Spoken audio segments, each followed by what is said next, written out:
ఇప్పుడు ఇంకా పెద్ద డ్యామేజ్ లాంటిది జరగలేదు కనుక, ఎందుకంటే కుమారికి ఇది పెద్దగా తెలిసిన కష్టం ఏం కాదేమో అని నాకు అనిపిస్తుంది. ఎందుకంటే తెలిసి ఈ జీవితాన్ని తనకు వచ్చింది కనుక మీ సమక్షంలో అంతే హుందాగా అమ్మాయి వెనక్కి వెళ్ళిపోతే మనకు వీళ్ళిద్దరిని కలిపడం అంత పెద్ద ఇబ్బంది కాదేమో అని అనిపిస్తుంది సార్. ఏమ్మా కుమారి, విన్నావుగా? కన్నీటికి కలువలు పూసేనా, కాలానికి ఋతువులు మారేనా, మబ్బులెంతగా కురిసిన ఆకాశం తడిసేనా, మాటలతో మరపించిన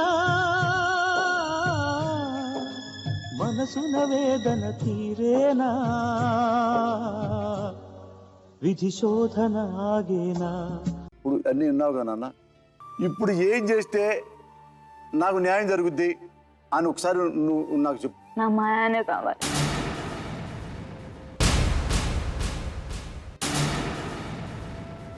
మరి ఆ అమ్మాయి నాన్న, ఆ అమ్మాయి కూడా అసలు ఏమాత్రం ఫస్ట్ అమ్మాయి, ఆ అమ్మాయికి అన్యాయం జరగకుండా నీకు కూడా అన్యాయం జరగకుండా ఏం చేయాలా? నువ్వు 2-3 రకాలు అనుకో. ఏదైతే ఇది ఒకటి చెప్పావు, ఇది కాదు ఇంకేంటి చెప్పు.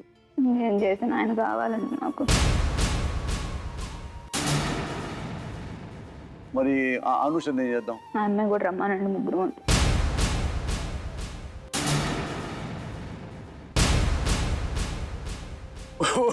ముగ్గురు ఉంటారా? అంటే నువ్వు వెంకటేష్ బాబు సినిమా చేశాడు, ఇంట్లో ఇల్లాలు వంటింటి ప్రియురాలు అన్న సినిమా తెలుసుగా. అంటే వెంకటేష్కి 2 పెళ్ళాలు, అలాగే నీకు 2 మీది 2 పెళ్ళాలు అవుతా అతనికి. ఇప్పుడు వంటింట్లో ఎవరు ఉంటారు, మామూలుగా ఎవరు ఉంటారు? నేనైతే ఆయన చూడండి, ఆయన ఉండలేను. రావడానికైనా సిద్ధమే, ఏదైనా చేసుకోవడానికి సిద్ధమే, చచ్చిపోవడానికైనా బాధ లేదు నాకు. ఇది నీ జాలమా, మమతలు పెంచి మనసులు విరిచి చెలగాటమాడతావు న్యాయమా. నీకు బిడ్డ ఉన్నాడు కదా నాన్న, ముందుకు బిడ్డ ఉందిగా, మన బిడ్డ అయిపోద్ది. ఇప్పుడు ఈ మాట నువ్వు నీ బిడ్డ గురించి జరుగుంటే నేను చాలా ఆనందపడేవాడిని. సురేష్ కోసం నేను చచ్చిపోవడానికి ఇష్టం అన్నావంటే అది నీ కూతురు ఉంది కదా, నువ్వేమనాలి? నా కూతురు కోసం నేను ఏమైనా చేస్తా అని ఉంటే నేను గర్వపడి. ఏంటమ్మా, ఆల్రెడీ పెళ్ళైన మగవుడు వాడిని అంటే పెళ్లి వేసుకుంటే వాళ్ళే చచ్చిపోతారంటావా? మొగుళ్ళు అయితే ఆడవాళ్ళు బతకరమ్మా. వర్షపడి చచ్చిపోయాడు, నువ్వు చచ్చిపోయావా? మరి అప్పుడే చావాలి కదా నువ్వు. ఇప్పుడు ఆ మాట అనొచ్చా నువ్వు?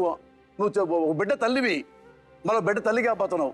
ఆ బిడ్డతో ఉండలేను ఎట్టనా? మరి ఫస్ట్ తాళుబొట్టు కట్టిన భార్య అనుకోవాలన్నా, ఆమె ఎంతకంటే ఎక్కువ కళ్ళగంటారు కదా మూడు గురించి. ఎన్నెన్ని కలలు కన్నాయి కన్నె కళ్ళు. నువ్వు ఇంకేమన్నా చెప్పాలా? ఇంకేమన్నా అబద్ధం చెప్పాలనుకుంటే చెప్పేయి. నేను చూడాలనుకుంటున్నాను నన్ను మోసం చేయడానికి నువ్వు ఎంత నీచానికి దిగజారగలవు అని. ఎందుకు ఆలియా, ఎందుకు నువ్వు ఇలా చేసావు? నీకు తెలుసు కదా నానమ్మ తర్వాత నీ ఒక్కదానిని కదా నేను పూర్తిగా నమ్మేది. ఏమన్నావు నువ్వు? ఈ మధ్య అన్నిటినీ మర్చిపోతున్నావా? అది చాలు. వాటిలో ఉన్న శక్తి విషయాన్ని గ్రహించి మనకు వివరిస్తాయి.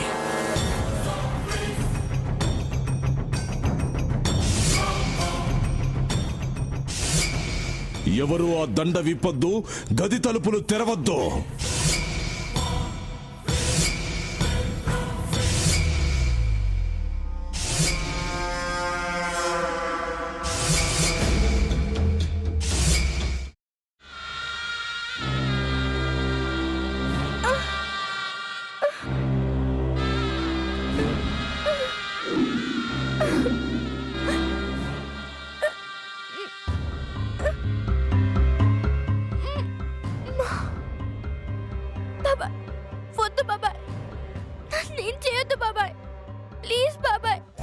నీకు నిజం తెలిసినప్పుడే నా ఆలోచనలో నువ్వు చచ్చిపోయావు.